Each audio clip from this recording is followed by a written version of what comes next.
Siguraduhin natin na maipamamana natin to sa mga susunod na henerasyon ng mga Pasigueño.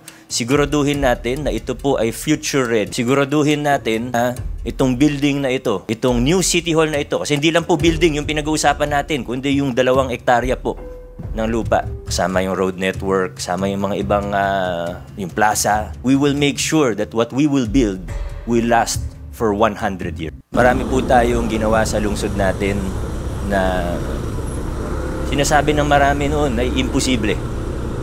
Simulan na po natin. Babanggitin ng isa-isa, pero yung sa procurement pa lang at paglilinis natin ng procurement, maraming nagsabi sa atin nung nagsisimula ako, first term ko, imposible yung gagawin mo. Linisin mo yung procurement. Budget ng City Hall, 10 billion that time. Imposible yan. Di man perpekto ang nagagawa natin. Ang layo na po ng narating natin bilang mga Pasigueño. Pag-usapan po kanina yung project cost at isa yan sa pinaka-importanting pag-usapan dahil ito nga po ang pinakamalaking proyekto sa kasaysayan ng lungsod natin. Approved budget of the contract, nagsimula po tayo na sa 9.6 billion pesos. Napakalaki. Kaya napakalaga na una, transparent tayo, bukas. Wala tayong tinatago, lahat pinapakita natin hanggang sa huling sentimo. Pinapakita natin, ipapakita natin kung saan napupunta. Pero 9 billion pesos, malaking halaga po yan. Pero isipin po natin ng maigi. Hindi naman po sikreto sa buong Pilipinas ang mga kalakaran. Madalas din man natin na pag-uusapan.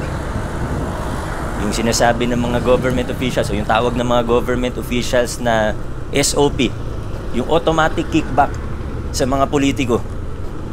Pinakamababa na yung 20%. Pero sa totoo, marami naman tayo na sa kwarto na ito. Ang dami niyong experience sa government contracts. Alam niyo sa totoo, mas malaki pa dyan. 30%, 40%. Minsan, nakakatakot na yung mga porsyento. Tayo sa Pasig, natanggal natin eh.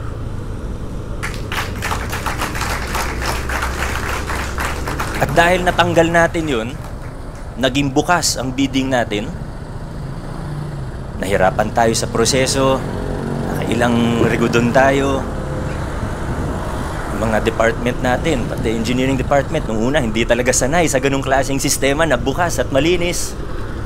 Pero dahil sa nagawa po natin na yun, isipin na lang natin, i-compute na lang natin sa pinakamababa na 20%. Kung yun man, di naman natin alam kung magkano talaga o talaga yung porsyento noon. Pero sabihin, pinakamababa niyan, 20%. Kung nasa 5-6 billion ang dumadaan sa procurement every year, ibig sabihin, ang natitipid ng pamahalaan ngayon na dati nabubulsa lang is more than 1 billion pesos per year.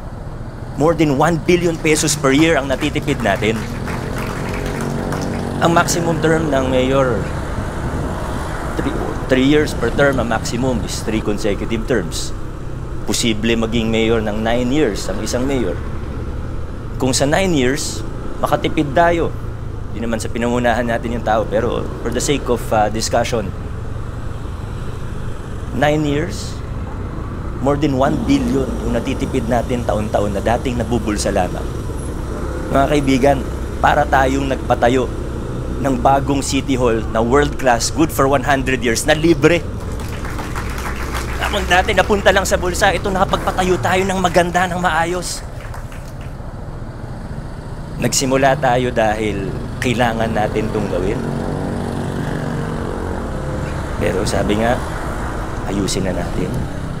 Gandahan na natin. I-maximize natin yung lupa. Hindi po bumababa ang land value ng poblasyon area. Kailangan ma-maximize natin yan. Kasama sa mabuting pagiging mabuting steward yan ng resources ng pamahalaan. Kailangan maximize natin yung lupa, hindi yung tagpi-tagbi yung gawa. Kailangan mag-iwan tayo ng master plan para sa buong 8 hectares hanggang mutya ng Pasig Mega Market po yan. Pero sisimulan natin dito sa 2 hektarya. Maximize natin yung land value, maximize natin ang resources ng pamahalaan. Unfortunately, sa Pilipinas, madalas pag may mga malalaking proyekto, kahit hindi malaking proyekto, anong unang naiisip ng mamamayan? Isa lang sa 2. Una, isipin ng tao, nako, yung proyekto na yan, Sigurado substandard yan. Sigurado manipis yung semento niyan. Sigurado pagkatapos ng 6 months o isang taon, babakbakin na naman yan, gagawin ulit. Yan yung unang naiisip ng tao, sad to say. Pangalawang naiisip ng tao, pag may proyekto ang pamahalaan, naku, magkano kaya kickback ng mga yan?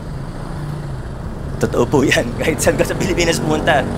Whether rightly or wrongly, yan ang naiisip ng tao. Laki siguro SOP yan. Billion yung project, sigurado yan. Sad to say, yan ang unang naiisip ng mamamayan. Tayo po, sa lungsod ng Pasig, we have a once-in-a-lifetime opportunity. Ipapakita po natin sa tao, ipapakita natin sa bawat Pasigenyo at bawat Pilipino na posible na gumawa ang gobyerno ng proyekto na maganda. Posible na gumawa ang gobyerno ng proyekto na maayos. Posible na gumawa ang gobyerno ng proyekto na dekalidad sa tamang presyo at walang korupsyon.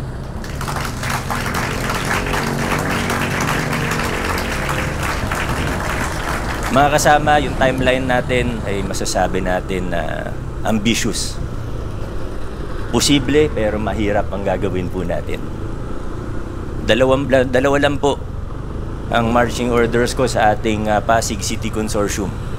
Alam ko, qualified po sila. Alam nila yung ginagawa nila. Maganda yung track record nila.